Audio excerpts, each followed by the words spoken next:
What's good, guys? We're back at it again with another video. As you see from the title, today we're going to be talking about skills out there on the court that don't require a whole lot of talent, ways that you can still affect the game without being this uber talented, super tall, uber athletic player out there. Because for players like myself, I think it was middle school moving into high school, I started to realize like, okay, B, you might not be as coordinated as these other guys out here. You definitely don't have the offensive package that these other guys do. I've told y'all, whether it's wide open layup in transition, a wide open layup in half court, I used to be missing everything. I wasn't as athletic as some other guys.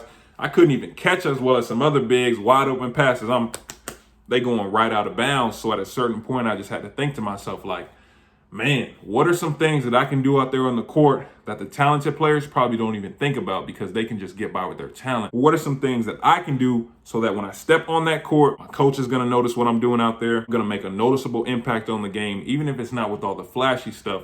I'm still making a noticeable impact out there. And the last question I was asking myself after I had a little bit of success doing some of the things I'm about to talk to you guys about was, is this enough to get me into college? Is this enough to get me a college scholarship? We're about to talk about it. Let's jump into it. One of the main skills that I realized didn't require talent and that I could be really good at it is motor. And I know motor is something that we talk about all the time on this channel, and I'm going to continue to talk about this with you guys because I realized this all the way back when I was in high school, that everybody who says that they love basketball, that they're going to give their 100% every time that they're out there on the court, they aren't telling the truth a lot of the times. Because guess what? If there's a loose ball in the game, not everyone's going to go jump on that loose ball. If there's a rebound that's a little bit out of area and you might have to give a little bit extra effort to go get that, not every player is going to go get that. If there's a screen that you need to get through to get to a shooter, not everyone's willing to get through those screens. And once I realized that, I'm like, oh, if I just give a little bit more effort than anybody else on that court, it's going to show by a large margin because there are a lot of players out there who picking and choosing when they want to give effort.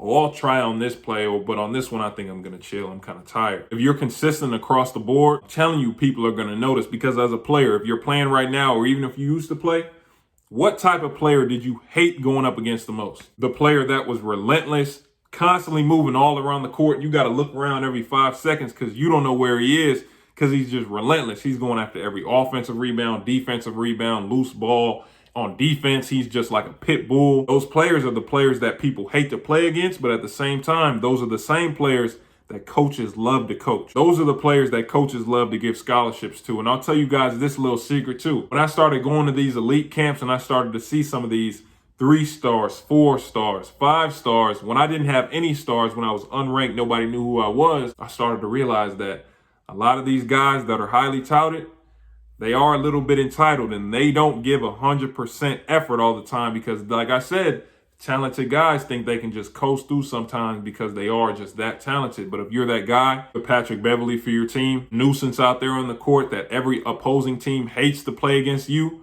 if you're that guy, your high school coach is going to keep you on the floor just because of your pure effort and because you make plays just because of your energy. College coaches are going to notice, especially when you go up against these talented players and they see that, wait a second, he's giving this dude a run for his money just simply off the strength of what he's doing out here with his motor. I'm telling you, I'm a living testimony of it. They came to see Zion, called my dad, said, yeah, we came to see Z, but your son and how he played out there, we want to offer him a scholarship. I'm a living testimony. It works. Another skill I want to talk to you guys about is being vocal out there on the floor. And that's something that I kind of struggled with early on, especially because when I was coming up through school, I was the kid that wasn't really talking a lot. I didn't say much. And that translated over onto the basketball court. Like, you probably wouldn't hear anything from me other than the squeaking of my shoes when I'm shuffling on defense. Till a certain point, I realized the effect that talking has on every single aspect of the game. What do coaches say all the time? A quiet gym is a losing gym. And I kind of believe something similar when it comes to players. The quiet player is a losing player, especially when you choose to neglect what talking on the floor does, not only for you, but for your team. What talking does for yourself is those games where I show up and, all right, I might be a little bit tired, or I feel like I'm not all the way locked into the game. When you start talking out there on the floor, calling out everything on defense, on offense, someone doesn't know where to go, whatever, I'm saying something. I don't care what I'm saying, but I'm just talking out there on the floor. All of a sudden, your mind starts to get locked into the game. All of a sudden, you become more focused. All of a sudden you perform better simply because all you're doing is talking the game. Talking is one of the first things coaches notice because if you're the loudest player in the gym, who else are they going to look at? Who else are they going to be focusing on if you're the one yelling on defense, messing up the entire opposing offense because they can't hear what play they're supposed to be running. As a coach, I'm going to notice that and I'm going to want to recruit that player. You don't need any type of talent to be a vocal player out there on the court. But I'm telling you right now, if you guys choose to add that into your game, you're going to become way more focused out there. It's going to help you on offense and defense, just understanding the game in general. And it's going to get you a lot more exposure in terms of everyone in the gym, including coaches, are going to be focusing on you because you're the loudest player in there. You guys probably could have guessed what this last skill I'm going to talk about is, because just like motor, it's something we've talked about all the time, and it's something I'm going to continue to harp on. Defense. And I know people say, oh, I'm not 6'7", I'm not 6'9", I'm not swole, it's hard for me to play defense. I don't want to hear any of that. Defense is a want to. Defense is a want to. Wanting to stop the person who has the ball in front of you is a want to thing. It's not a skill thing. It's a do you really want to play defense? Because I've witnessed with my own eyes, I'm going to continue to use this person as an example because it negates any of the size talk people say when we talk about defense. I've witnessed Darnell Rogers guard way bigger players. I've witnessed him in practice be on the block against some of the bigs on our team and hold his own, which lets me know and told me for sure that defense is a want to thing. Defense is a want to thing, and I've told you guys, I don't know how many times on this channel, defense can get you a scholarship. Yeah, there are certain techniques that you can learn, like, oh, you can angle the person this way, and oh, you can put your foot here, you can put your hand here, you can put your arm bar here.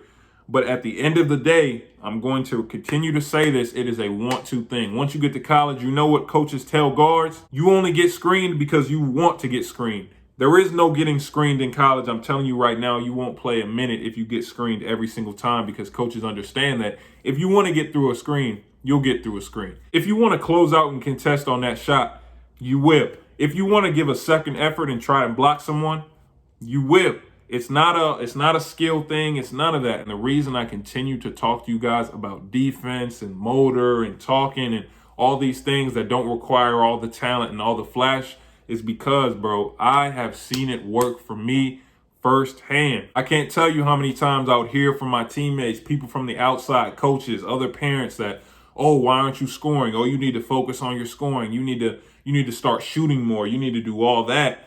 But I just trusted in my defense. And I made sure that if I was the best defender on the court that day, in the gym that day, in the tournament, you can't deny that, and I will get a scholarship off that. And I got 17 full-ride Division I scholarship offers off of defense. Said it before.